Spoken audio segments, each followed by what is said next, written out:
Ini adalah kisah tentang lahirnya dua keluarga yang tak terduga, yang berawal dari dua orang kakak beradik asal Indonesia yang berusia di atas 50 tahun dan memiliki ikatan persaudaraan yang sangat erat.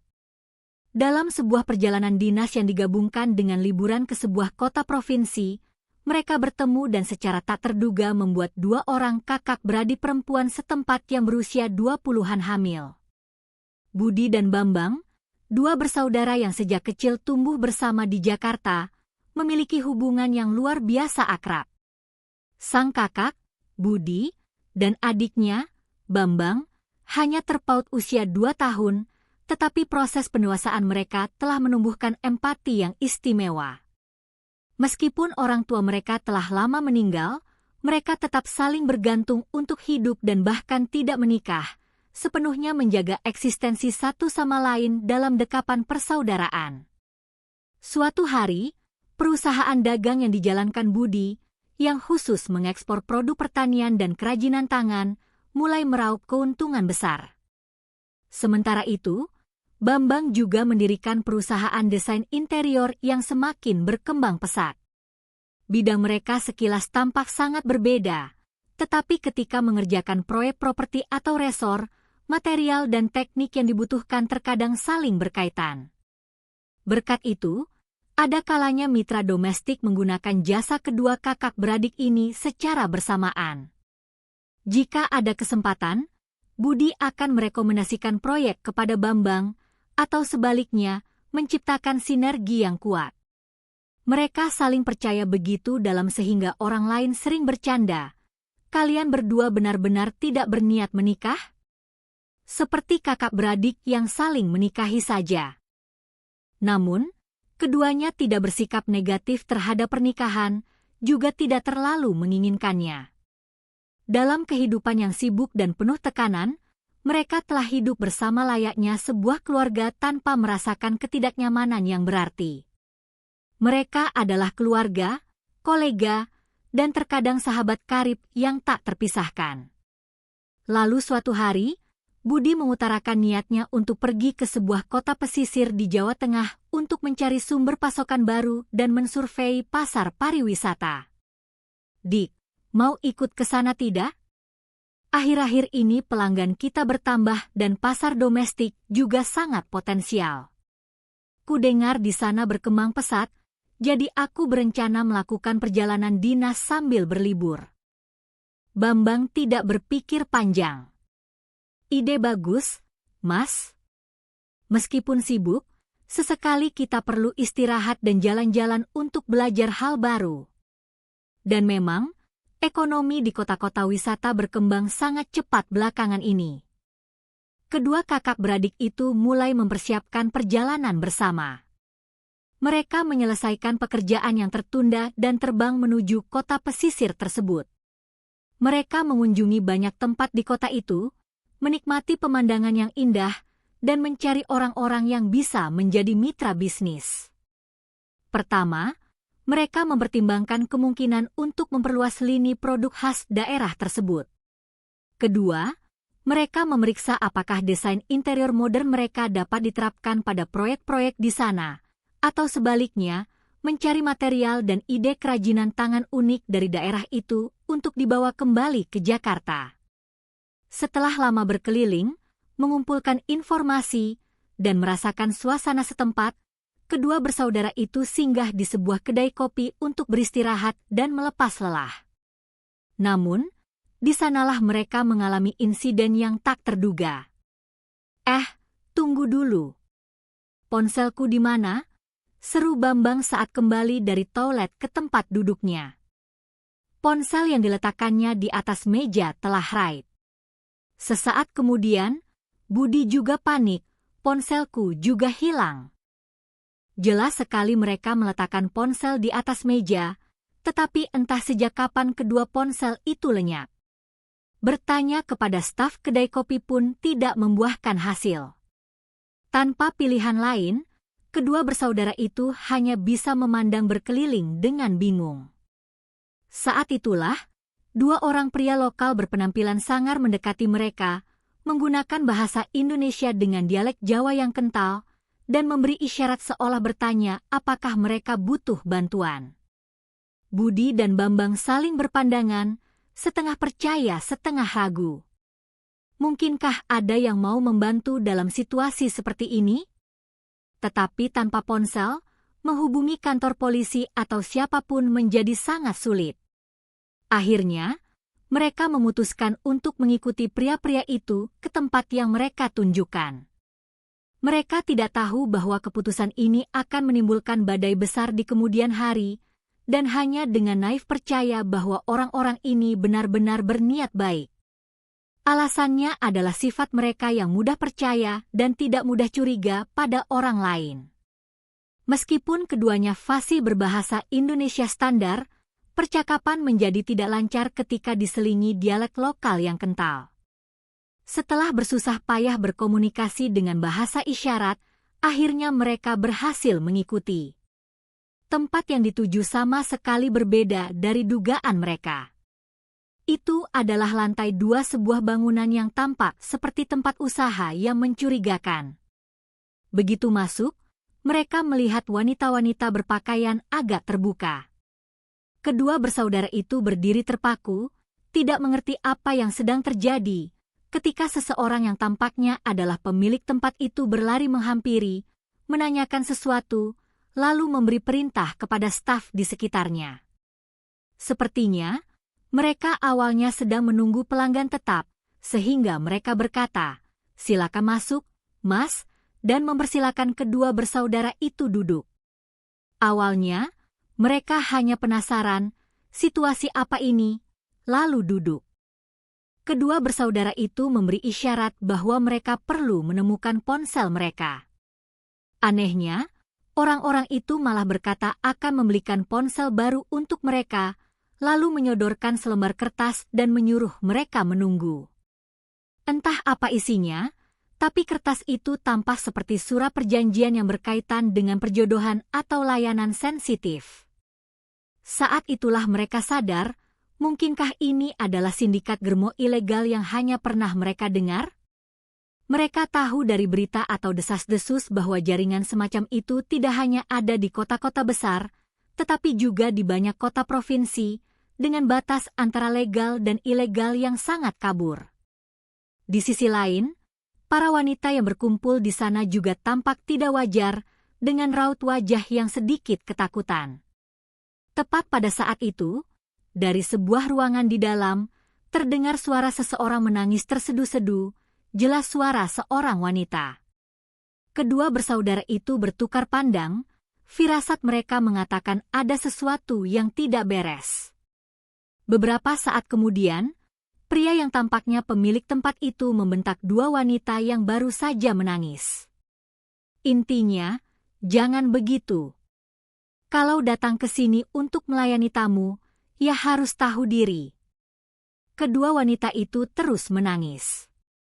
Salah satu dari mereka berbisik, "Sekarang kita harus bagaimana?" Kedua bersaudara itu mendengarnya dan mata mereka terbelalak. Ketika penglihatan mereka mulai jelas, tanpa sengaja mata mereka bertemu dengan kedua gadis itu.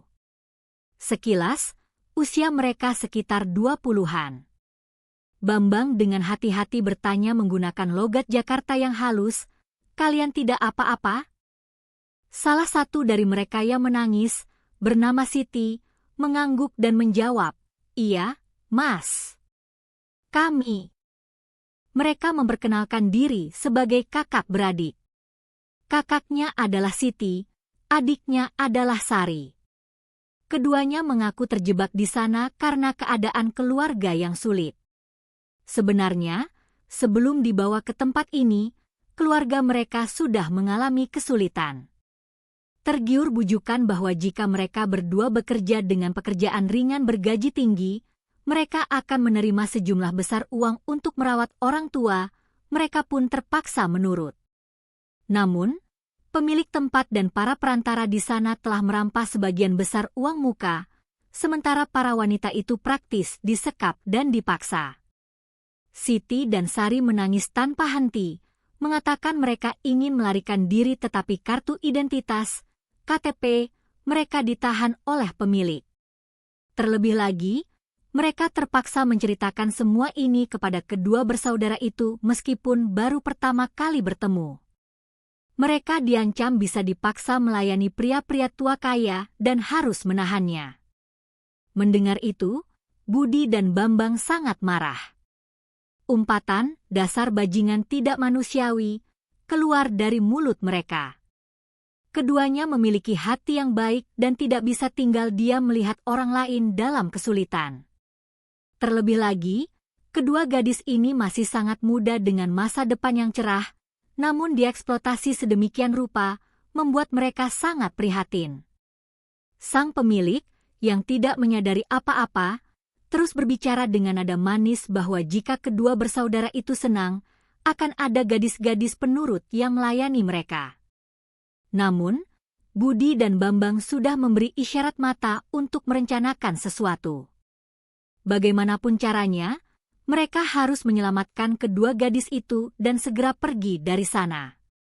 Keduanya dengan cerdik berpura-pura melihat-lihat daftar harga layanan seolah-olah akan setuju untuk mengulur waktu. Sementara itu, mereka secara diam-diam menawarkan kedua gadis itu untuk pergi bersama mereka. Kedua gadis itu menatap Budi dan Bambang dengan mata penuh keheranan. "Benarkah, Mas? Tapi kami tidak punya KTP." Budi dengan tegas berkata, "Harus kita cari cara untuk mengambilnya kembali." Ketika pemilik mendesak mereka untuk memilih, Budi menjawab, "Baiklah, tapi ponsel kami hilang. Tolong bantu kami beli ponsel baru di sini atau pinjamkan ponsel untuk menelepon dan memberi kabar." Bagi si pemilik, ia hanya berpikir bahwa orang-orang kaya dari Jakarta ini, meskipun tidak sengaja dibawa oleh anak buahnya, tetap memiliki kemampuan untuk menghabiskan uang, jadi ia dengan senang hati setuju.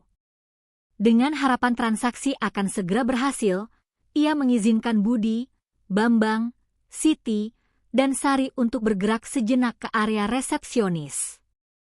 Sementara itu, memanfaatkan kelengahan, Bambang dengan santai masuk ke dalam kantor, berpura-pura mencari toilet. Beruntungnya, ia menemukan tumpukan KTP yang disimpan di dalam lemari arsip. Seolah melihat sesuatu yang tidak seharusnya, Bambang dengan cepat mencari dan mengambil KTP milik Siti dan Sari. Ia juga sempat melirik beberapa buku catatan yang sepertinya berisi catatan transaksi gelap tempat itu. Ia ingin memotretnya, tetapi sayangnya mereka berdua tidak memiliki ponsel. Namun, saat ini menyelamatkan kedua gadis itu adalah yang terpenting. Kedua bersaudara dan kedua gadis itu menyelinap keluar dari apa yang disebut ruang tunggu, menghindari pandangan si pemilik dan anak buahnya. Beruntung, bangunan itu memiliki pintu belakang dan mereka berhasil melarikan diri. Tetapi berhasil melarikan diri bukan berarti semuanya berakhir. Tepat pada saat itu, para penjaga yang curiga mulai mengejar mereka. Mereka harus berlari tunggang-langgang melewati beberapa gang sempit untuk menghilangkan jejak. Aksi kejar-kejaran di siang bolong di pusat kota itu membuat Budi dan Bambang panik, dan kedua gadis itu pun kehilangan semangat. Setelah berhasil kabur, keempatnya bersembunyi di teras sebuah warung makan sederhana yang sepi untuk beristirahat sejenak dan berbincang. "Kenapa bisa jadi begini? Kami kesini karena butuh uang cepat. Orang tua kami di desa sakit dan butuh biaya rumah sakit." Mendengar cerita kedua gadis itu, Budi dan Bambang semakin merasa iba. Mereka sendiri merintis karir dari nol di Jakarta, sehingga mereka sangat memahami situasi putus asa karena butuh uang. Saat itu, keempatnya sudah mulai saling percaya. Budi dan Bambang tidak punya ponsel, sementara Siti dan Sari, meskipun sudah mendapatkan kembali KTP mereka, uang dan keselamatan mereka masih belum terjamin. Beruntungnya, saat mencari KTP, Bambang juga tanpa sengaja menemukan dan mengambil kedua ponsel milik mereka dari laci meja kerja si pemilik. Entah apakah ponsel itu dicuri oleh para penjaga lalu diserahkan kepada bosnya, tetapi menemukannya kembali membuat mereka sedikit lega. Ponselnya ketemu, syukurlah. Bambang menghela napas lega sambil menyalakan ponselnya. Sinyal langsung muncul, dan notifikasi dari WhatsApp dan email pun berdatangan. Mereka berniat mencari nomor kontak polisi pariwisata atau hotline kota terlebih dahulu, tetapi Siti dan Sari menghentikan mereka, mengatakan bahwa ada kemungkinan para penjahat itu punya koneksi. Polisi di daerah sini banyak oknumnya, Mas. Mendengar penjelasan Siti, kedua bersaudara itu mengangguk. Mungkin saat ini bergerak diam-diam lebih aman. Keempatnya berkeliling di kota itu selama beberapa hari, hidup seadanya. Budi dan Bambang bertanya apakah Siti dan Sari berniat pulang ke desa, tetapi keduanya menjawab dengan cemas bahwa beberapa data pribadi mereka telah ditahan, dan mereka tidak tahu kerugian apa yang akan menimpa keluarga mereka di desa jika para penjahat itu membalas dendam.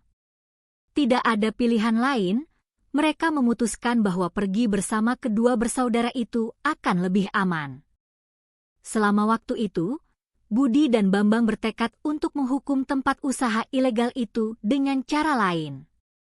Beruntung, mereka berhasil menghubungi rekan dan kenalan di Jakarta untuk mengumpulkan bukti, mencari orang yang paham hukum setempat, dan terhubung dengan seorang pengacara yang berintegritas. Meskipun sedikit, mereka mendapatkan beberapa nasihat hukum. Akhirnya, dengan bantuan Siti dan Sari yang memberikan informasi identifikasi, mereka merangkum secara singkat metode operasi, pelanggaran, dan daftar gadis yang dipaksa di tempat itu, lalu melaporkannya ke sebuah LSM yang terpercaya serta beberapa wartawan investigatif, alih-alih hanya melapor ke polisi setempat. Beberapa hari kemudian, pemilik tempat dan anak buahnya ditangkap dalam sebuah penggerbekan oleh aparat penegak hukum dari tingkat yang lebih tinggi. Siti dan Sari serta Budi dan Bambang memberikan kesaksian mengenai praktik perdagangan orang dan penyekapan ilegal. Namun, masih banyak pihak yang bersekongkol dengan organisasi kejahatan lain, dan beberapa germo tingkat rendah yang dibebaskan setelah membayar uang jaminan tampaknya mengincar kedua bersaudara itu. Dalam situasi sulit ini, Siti dan Sari semakin merasa berhutang budi. "Kenapa Mas-Mas sampai mau membantu kami sejauh ini?" tanya Siti kepada Bambang. Bambang menjawab dengan jujur, "Sejujurnya, sekali kami melihat keadaan seperti ini, kami tidak bisa tinggal diam." Pada saat yang sama, Budi menambahkan, "Usia kami jauh di atas kalian, semoga kalian tidak salah paham. Anggap saja santai. Kami sama sekali tidak punya niat memanfaatkan kalian." Sebenarnya, mungkin sudah ada perasaan yang tumbuh di antara mereka, tetapi yang utama, mereka berusaha sangat hati-hati agar kedua gadis itu tidak terluka. Dan sejak saat itu, kedua pasangan ini mulai benar-benar menikmati sisa hari mereka di kota pesisir itu bersama-sama, meskipun masih ada sedikit kekhawatiran di hati. Meskipun ada insiden yang mengkhawatirkan, Budi dan Bambang mengajak Siti dan Sari mengunjungi banyak tempat wisata, pasar tradisional, warung makan lezat, dan kedai kopi, menciptakan kenangan indah. Siti dan Sari merasa seperti sedang berlibur dengan dua pria baik hati dan berpengalaman, mirip adegan-adegan romantis di sinetron Indonesia yang pernah mereka tonton. Mereka pergi ke sebuah pantai yang indah saat matahari terbenam, berbagi cerita kehidupan. Di malam hari, mereka mengobrol tentang segala hal. "Mas berdua, kenapa tidak menikah?" Kami sibuk dengan pekerjaan dan berpikir bahwa pernikahan tidak harus menjadi ikatan. Karena kami punya satu sama lain sebagai keluarga dan teman, kami tidak merasa kesepian." Kedua gadis itu merasa pemikiran ini aneh. Di Indonesia, terutama di pedesaan, pernikahan dan keluarga dianggap sebagai nilai yang sangat penting, sementara kedua bersaudara ini memiliki pemikiran orang kota Jakarta yang relatif bebas dan terbuka. Namun, Kehangatan dan rasa tanggung jawab yang mereka tunjukkan sangat berbeda dari pria-pria yang pernah dikenal Siti dan Sari. Mungkin justru perbedaan pengalaman hidup dan cara berpikir inilah yang membuat daya tarik masing-masing semakin menonjol. Waktu berlalu, Siti dan Sari semakin bergantung pada Budi dan Bambang. Kedua bersaudara itu juga menyadari bahwa kedua gadis ini adalah orang yang polos, tulus, dan sangat perhatian. Begitulah, selama hidup bersama, perasaan suka secara alami mulai tumbuh. Namun, Budi dan Bambang merasa bimbang. Kami sudah 50 tahun, sedangkan kalian baru 20-an. Perbedaan usianya terlalu jauh, bukan? Mereka juga khawatir apakah kedua gadis ini hanya terpaksa bergantung pada mereka karena keadaan. Akan tetapi, Siti dan Sari mampu membaca kekhawatiran itu. Suatu hari, ketika duduk di sebuah kafe yang tenang menghadap laut, Siti berkata, "Kami masih muda tapi sudah mengalami hal yang begitu sulit. Tapi sekarang, kami ingin memilih. Memilih orang yang benar-benar menghargai kami." Sari pun mengangguk, menambahkan, "Benar, Mas. Kami juga sudah cukup dewasa, sudah bisa berpikir tentang orang seperti apa yang kami sukai dan untuk apa kami ingin hidup." Mendengar itu, Budi dan Bambang sedikit terkejut tetapi masih ragu. "Apakah tidak terlalu terlambat bagi kami untuk memikirkan pernikahan? Lagi pula, apa kata orang tua kalian di desa nanti saat bertemu kami?" Siti tersenyum dan menjawab, "Orang tua saya tidak akan peduli kami bertemu dengan orang seperti apa. Yang penting adalah orang itu menghargai kami dan bisa bahagia bersama kami. Dan yang terpenting, jika kami menikah bukan karena seperti dijual, melainkan karena cinta sejati, orang tua saya pasti akan ikut bahagia." Sementara cinta mulai bersemi, mereka kembali menghadapi kesulitan lain. Beberapa anak buah yang tersisa dari sindikat itu, mungkin preman atau penagih utang lokal, mencoba membuat masalah. Mereka memberikan alasan tidak masuk akal seperti, "Kalian telah merusak bisnis kami," dan menuntut uang kompensasi. Budi dan Bambang sempat bingung, tetapi Siti dan Sari, dengan pemahaman mereka tentang hukum informal di daerah itu dan sedikit kelihayan, dengan tegas membantah setiap tuduhan dan melumpuhkan ancaman para preman itu. Mereka bahkan menggertak balik dengan mengatakan bahwa mereka kenal wartawan dan telah memberikan semua bukti kepada pihak berwenang di tingkat atas. Baru setelah itu gerombolan itu pergi. Setelah kejadian itu, Budi dan Bambang menyadari betapa berani dan cerdasnya kedua gadis itu. Dan Siti dan Sari juga merasakan lebih dalam ketulusan dan keteguhan kedua bersaudara tersebut. Seolah takdir telah mengatur, di tengah peristiwa-peristiwa kacau, hubungan keempat orang ini telah berkembang menjadi hubungan saling membantu, bukan lagi sekadar rasa kasihan atau balas budi.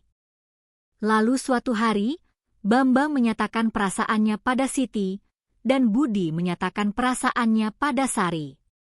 Awalnya, kedua pasangan itu sama-sama canggung, tetapi sebenarnya perasaan mereka sudah lama terhubung. Menangis bersama, tertawa bersama, melewati situasi sulit bersama. Mereka telah memahami kepribadian asli satu sama lain secara mendalam. Kedua gadis itu merasa bersyukur, cinta, dan hormat. Sementara kedua bersaudara itu merasakan naluri untuk melindungi bangkit, bersama dengan kehangatan dari lubuk hati mereka. "Aku merasa bersalah karena perbedaan usia kita sangat jauh," kata Budi jujur kepada Sari. Sari tersenyum dan menjawab, "Lalu bagaimana dengan perasaan saya? Awalnya saya juga khawatir seperti Mbak Siti, apakah kami akan dimanfaatkan, apakah orang akan memandang sinis karena perbedaan usia. Tapi seiring waktu, saya merasa diperhatikan, dan ini pertama kalinya dalam hidup saya merasa begitu nyaman dan aman. Itu sudah cukup, bukan, Mas?" Begitulah, Kedua pasangan ini mengakui perasaan mereka dan memutuskan untuk menjadi sepasang kekasih. Tentu saja, masih ada urusan administrasi resmi dan proses menuju pernikahan. Keempatnya ingin menikah, tetapi pernikahan di Indonesia, meskipun bukan antar negara, tetap memerlukan persetujuan dari kedua keluarga dan prosedur pendaftaran di KUA, Kantor Urusan Agama. Selain itu, masih banyak hal yang perlu diatur. Meski begitu, keempatnya menyelesaikan satu persatu masalah. Kedua bersaudara itu memutuskan untuk pulang ke desa mengunjungi keluarga Siti dan Sari untuk bersilaturahmi dan meminta izin. Orang tua kedua gadis itu tinggal di sebuah desa miskin di pedalaman Jawa Tengah. Keduanya tidak dalam kondisi sehat, tetapi ketika melihat sikap tulus dan jujur Budi dan Bambang, mereka merasa sedikit tenang.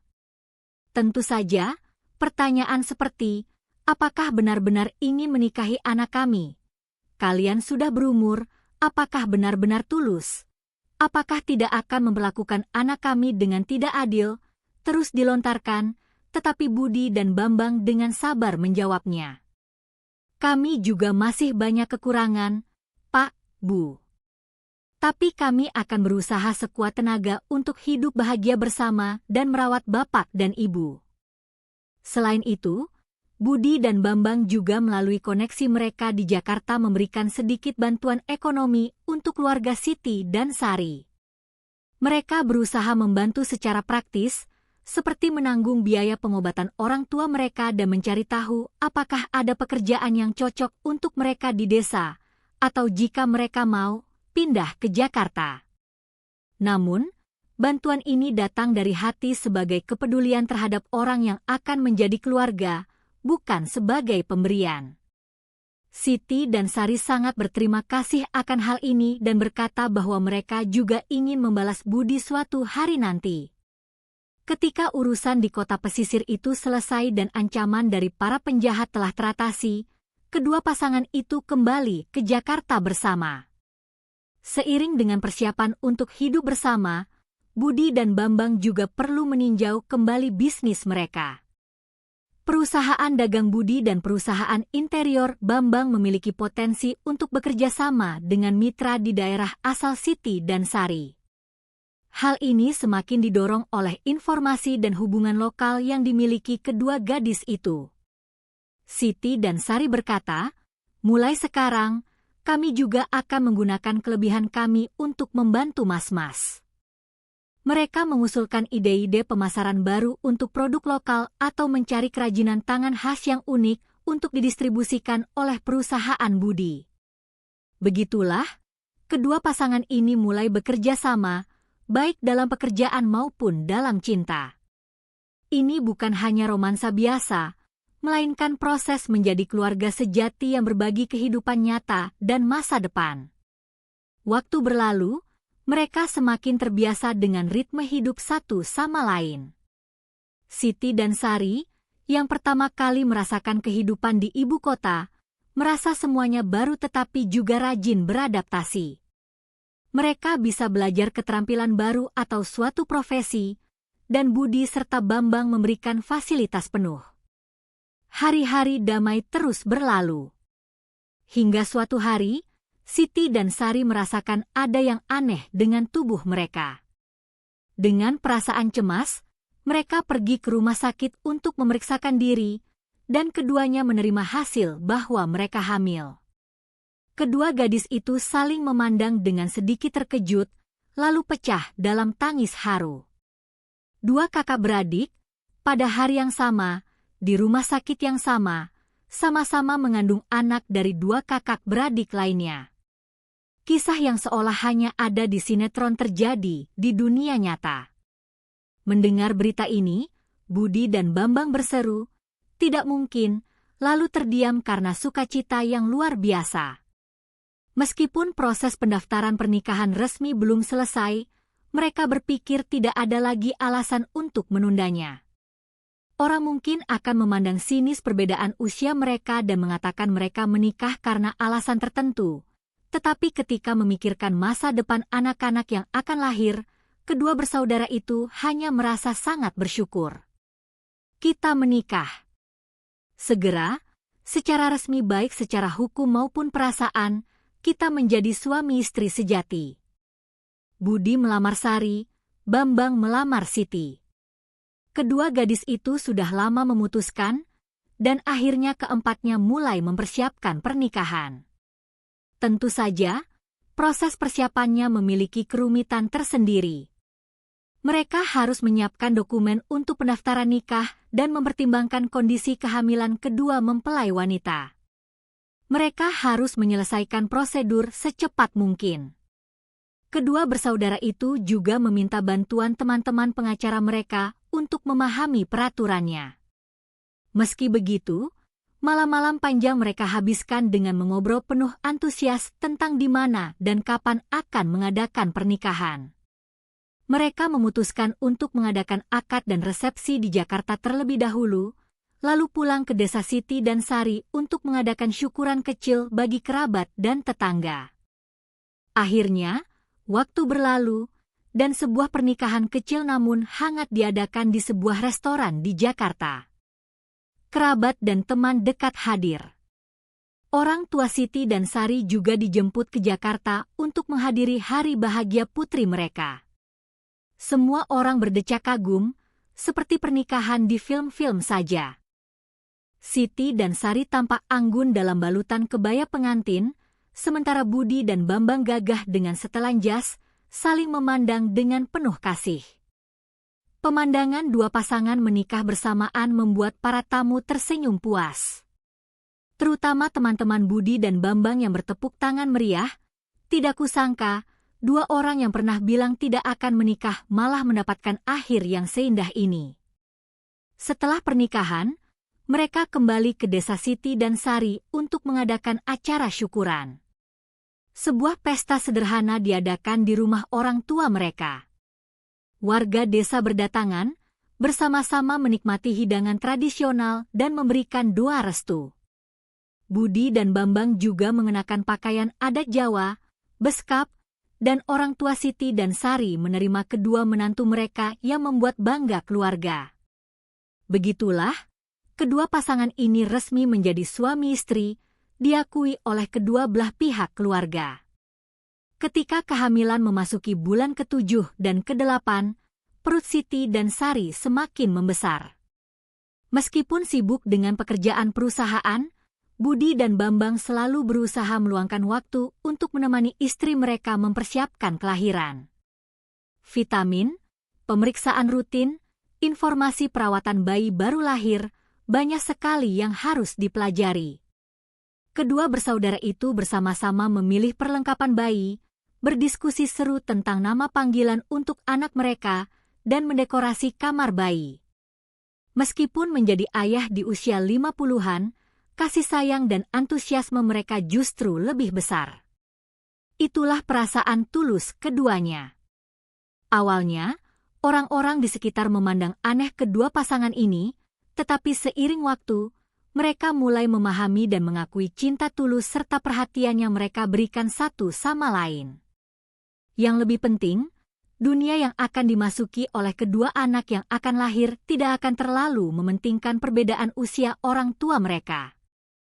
Budi dan Bambang bertekad, kita sudah terlambat, jadi kita harus hidup lebih giat lagi, menjadi ayah yang lebih baik. Siti dan Sari juga penuh semangat, kami juga akan berusaha sekuat tenaga membangun keluarga, beradaptasi dengan hidup baru, dan merawat mertua, meskipun dalam kenangan. Begitulah, dua bersaudara paruh baya dari Jakarta dan dua gadis dari desa, setelah melewati berbagai badai, bertemu, jatuh cinta, dan membangun keluarga. Meskipun banyak rintangan seperti usia, latar belakang, dan perbedaan daerah, berkat saling percaya, membantu, dan berusaha berkomunikasi di saat-saat genting, segalanya menjadi mungkin. Awalnya, hubungan mereka agak timpang, seperti penyelamat dan yang diselamatkan. Tetapi seiring waktu, mereka menjadi mitra yang setara. Dan sekarang, mereka telah menjadi keluarga sejati, suami istri yang penuh kasih, dan kolega yang merencanakan masa depan bersama. Pelajaran dari kisah ini sederhana. Persatuan dan cinta sejati antar manusia bisa datang di saat-saat tak terduga dan mengubah hidup kita sepenuhnya. Perbedaan usia, jarak geografis, dialek, budaya daerah, ada banyak sekali penghalang, tetapi pada akhirnya, kekuatan inti yang menghubungkan hati manusia adalah rasa hormat dan ketulusan terhadap satu sama lain. Hal yang telah dibuktikan sendiri oleh para tokoh utama dalam cerita ini. Pelajaran lainnya adalah bahwa dunia ini masih penuh dengan ketidakadilan dan hal-hal negatif, dan eksploitasi terhadap mereka yang lemah dan kesulitan masih sering terjadi. Oleh karena itu, perlu ada orang yang melawannya, orang yang berani bersuara, dan orang yang mengulurkan tangan hangat untuk membantu. Dan pada saat itu, senjata terkuat bukanlah uang atau kekuasaan, melainkan keberanian, persatuan, dan cinta, sesuatu yang telah mereka alami bersama. Akhirnya, kisah ini menyampaikan pesan tentang pentingnya mencari kebahagiaan sejati dalam hidup dan bagaimana kita saling melindungi serta bertanggung jawab. Dua saudara berusia 50 tahun masih bisa mendapatkan cinta dan keluarga baru, dan dua gadis berusia 20 tahun juga bisa lepas dari penderitaan untuk menantang diri mereka sendiri menuju kehidupan yang lebih baik. Cinta mereka seperti takdir yang melampaui batasan yang dianggap normal. Namun, justru dalam keadaan yang tidak sempurna dan penuh krisis itulah, cinta mereka menjadi semakin kuat. Kedua pasangan ini sekarang bolak-balik antara Jakarta dan kampung halaman istri mereka, atau tempat mereka bekerja, memperluas bisnis, membesarkan anak, dan membangun keluarga yang bahagia. Suatu hari nanti, ketika anak-anak mereka dewasa dan bertanya tentang kisah cinta orang tua mereka, mereka akan menjawab dengan malu-malu namun penuh kebanggaan, "Dulu sekali, sebelum kita saling kenal, ayah dan paman bertemu dengan ibu dan bibi di kota yang jauh. Tapi itu adalah takdir, sehingga anak-anak luar biasa seperti kalian bisa lahir." Mungkin di mata orang lain itu adalah keputusan yang nekat. Tetapi mereka tidak goyah, berpegangan tangan erat, dan mengubah pertemuan ajaib itu menjadi anugerah terindah dalam hidup mereka. Dan kehangatan hati serta dedikasi yang mereka tunjukkan dalam perjalanan itu sekali lagi membuktikan sebuah kebenaran lama, cinta pada akhirnya akan mengalahkan segalanya.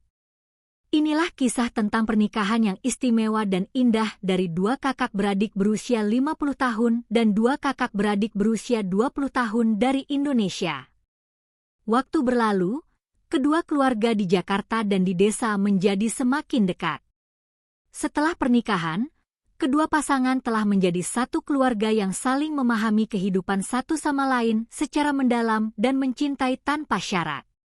Budi dan Bambang kini adalah ayah dari anak-anak yang menggemaskan, sekaligus pasangan hidup dan pembimbing bagi generasi baru, menjadi pilar kokoh bagi keluarga. Keluarga mereka telah mengatasi perbedaan budaya daerah dan usia, bersatu untuk satu tujuan, kehidupan yang bahagia, penuh cinta, dan berjalan bersama. Suatu pagi musim semi yang cerah di sebuah lingkungan yang tenang di Jakarta. Di halaman depan kompleks rumah tempat mereka berkumpul, sebuah taman kecil yang indah dengan pot-pot tanaman yang terawat rapi. Pemandangan dua kakak beradik perempuan, dan anak-anak mereka berkumpul, tawa dan obrolan ceria bergema seperti sebuah lukisan. Budi dan Bambang meletakkan bingkai foto anak-anak dan kenang-kenangan keluarga di atas meja sarapan yang disiapkan dengan cermat, sambil menggantung spanduk bertuliskan tangan, "Cinta keluarga kita." Pertemuan kecil di pagi hari ini adalah waktu bagi mereka untuk merefleksikan perjalanan sulit yang telah mereka lalui dan mensyukuri kehangatan serta kebahagiaan saat ini. "Dik, kita benar-benar tidak pernah menyesali apapun, kan?" "Benar, Mas. Berkat saling membantu, kita bisa melangkah selangkah demi selangkah seperti ini. Ya, karena kita saling bersandar dan menjadi kekuatan satu sama lain, kita bisa berada di momen ini." Tawa anak-anak berpadu dengan senyum mereka saat saling memandang, menyiratkan ikatan persaudaraan dan cinta keluarga yang telah terjalin selama bertahun-tahun. Waktu berlalu, keluarga itu mulai bepergian bersama setiap akhir pekan dan hari libur. Perjalanan yang tak terlupakan adalah ke Bali, Pulau Dewata di selatan Indonesia. Dua pasangan itu dan anak-anak mereka yang baru belajar berjalan, semua bersama-sama naik pesawat, menikmati laut biru dan pantai gemerlap Bali. Menghirup udara segar Bali, keluarga itu berkumpul di tepi pantai yang sepi. Budi berbaring di pasir bersama anak-anaknya membangun istana pasir dan berseru, "Kita bahagia karena kita bersama." Sementara Bambang bersama Siti dan Sari menikmati hidangan laut segar dan tertawa. Malam itu, di bawah bintang-bintang, keluarga itu berbagi tentang mimpi dan masa depan, sekali lagi menegaskan cinta yang mendalam di hati mereka. Kenangan tak terhitung dalam perjalanan itu terekam sedikit demi sedikit di album keluarga, dan kebahagiaan yang terpancar di wajah setiap orang menjadi kenangan indah yang tak akan pudar. Di provinsi-provinsi lain di Indonesia, keluarga itu bersama-sama mengunjungi desa-desa kerajinan tradisional, belajar kearifan dan nilai-nilai kehidupan dari para leluhur. Di Jakarta, mereka merasakan perpaduan antara pesona kuno dan modernitas, dan merasa bersyukur.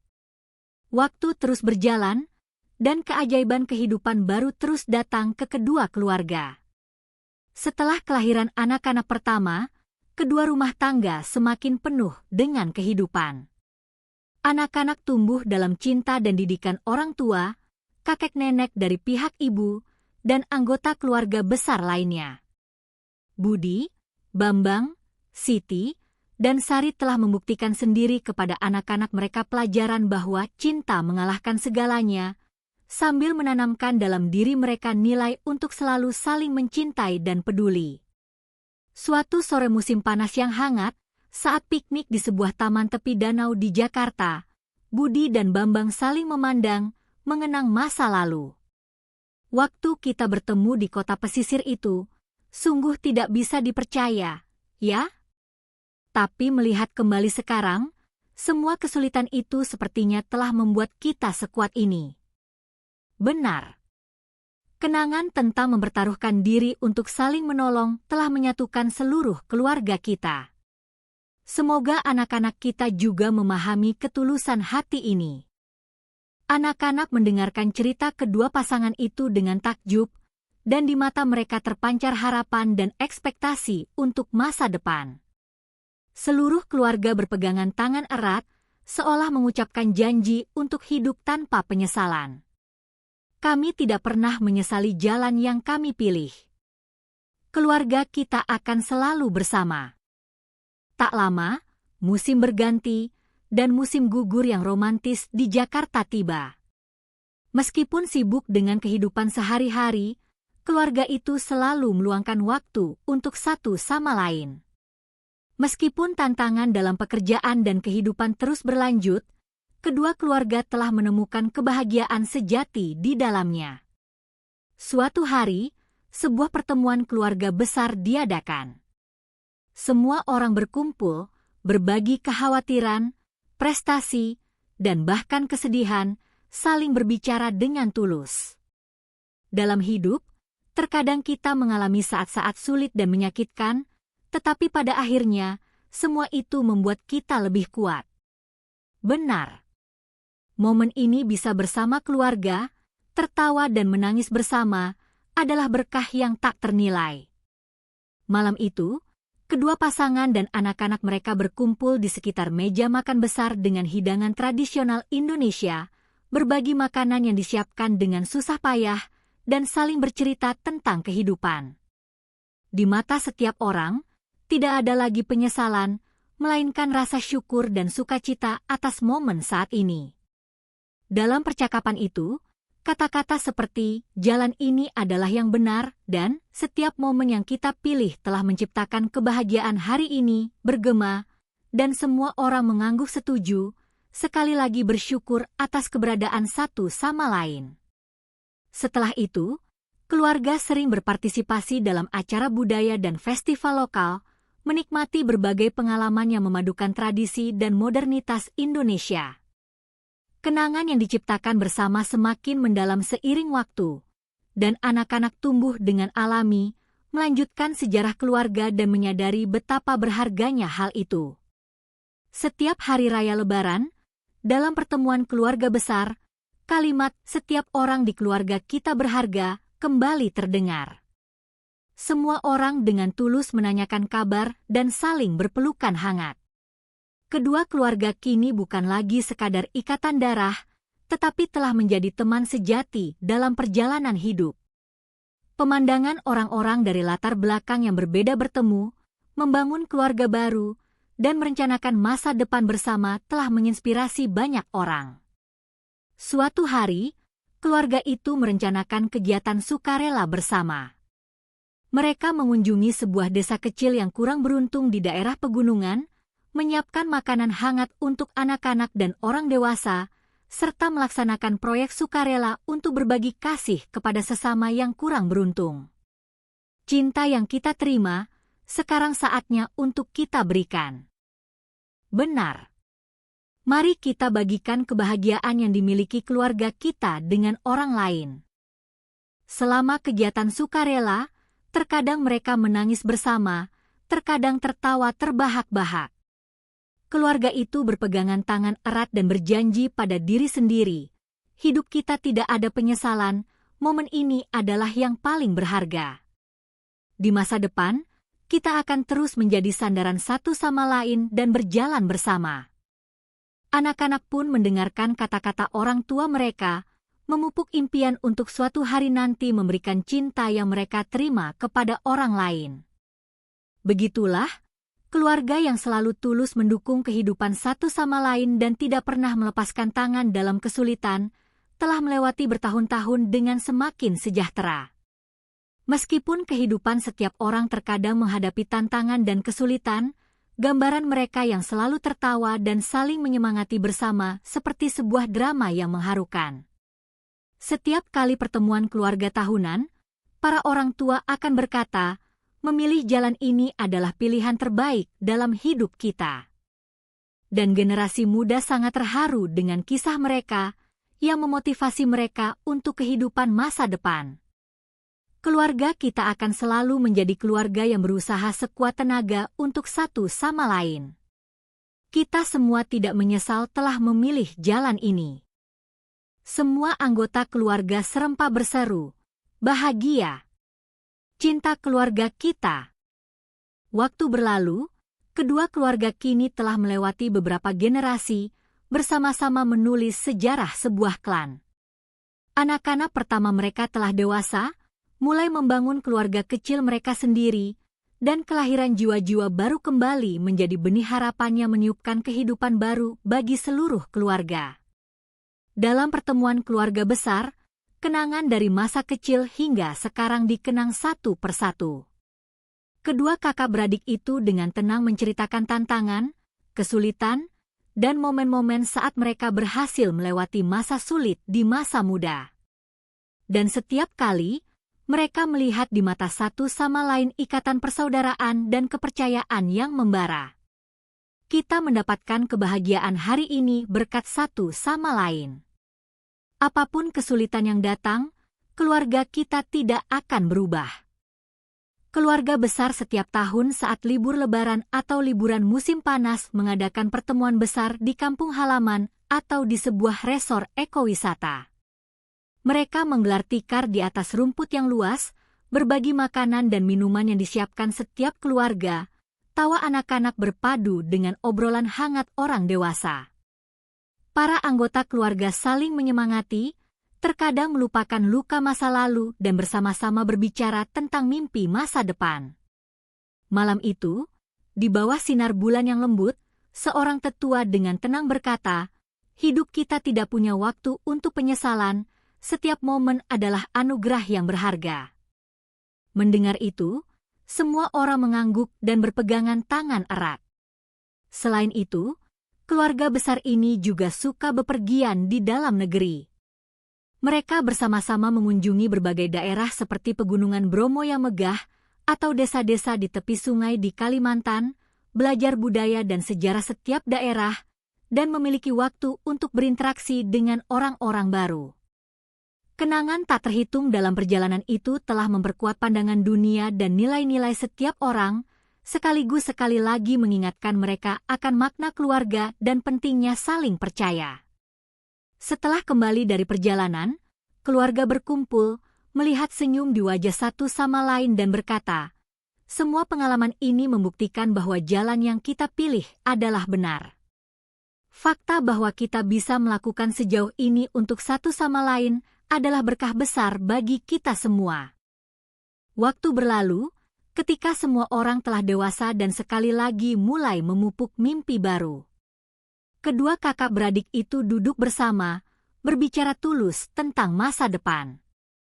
Kita telah saling memastikan bahwa selama ini kita tidak pernah menyesal, kan? Benar. Semua kesulitan, tantangan, dan juga kebahagiaan ini telah membawa kita ke posisi hari ini. Apapun yang terjadi di masa depan, kita akan tetap bersama. Begitulah, kedua keluarga, masing-masing di posisi mereka, bersiap untuk tantangan baru sambil sekali lagi menegaskan cinta keluarga dan persaudaraan yang tidak pernah berubah. Anak-anak mendengarkan cerita-cerita lama dari orang tua dan kakek nenek mereka, menanamkan keyakinan bahwa seberat apapun kehidupan di masa depan, mereka akan saling membantu untuk hidup. Keluarga kita, di masa depan, mari kita terus saling mencintai dan melangkah maju bersama. Saat ini, mari kita sekali lagi merasakan kebahagiaan memiliki semua orang di sini. Semua orang serempak berseru, dan langkah-langkah penuh harapan menuju hari esok yang baru. Dunia ini penuh dengan berbagai takdir, tetapi jarang ada yang memiliki cinta dan kepercayaan yang begitu membara seperti keluarga ini. Dua kakak beradik perempuan, dan anak-anak mereka telah melalui suka dan duka yang tak terhitung jumlahnya untuk menciptakan kebahagiaan hari ini. Suatu hari, dalam sebuah pertemuan keluarga, pertanyaan diajukan satu sama lain, apakah kita pernah menyesal? Setiap kali, semua orang akan tertawa dan menjawab, tidak ada penyesalan.